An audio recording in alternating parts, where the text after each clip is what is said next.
அஸ்ஸலாமு அலைக்கும் வரஹ்மத்துல்லாஹி தஆலா பரகாத்துஹு.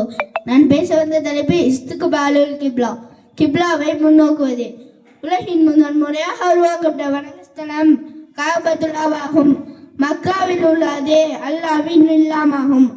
மலக்குகள் தான் அதை கட்டினார்கள், பின் பலரும் அதை புதுப்பித்தார்கள்.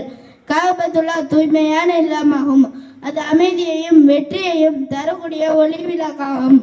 அதற்காக தான் தொழுவும் போது காபாவை கிப்லாவாக்கும்படி அல்லாஹ் கட்டளையிட்டான்.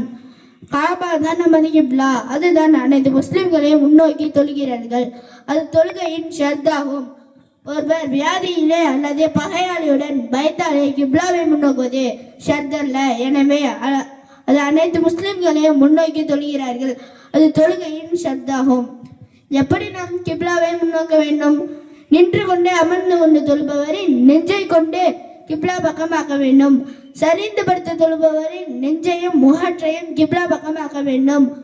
மல்லார்ந்து படுத்த தொழுபவரின் உள்ளங்காலையும் முகற்றையும் கிப்லா பக்கமாக்க வேண்டும். அஸ்ஸலாமு அலைக்கும் வரஹ்மத்துல்லாஹி தஆலா பரகாத்துஹு.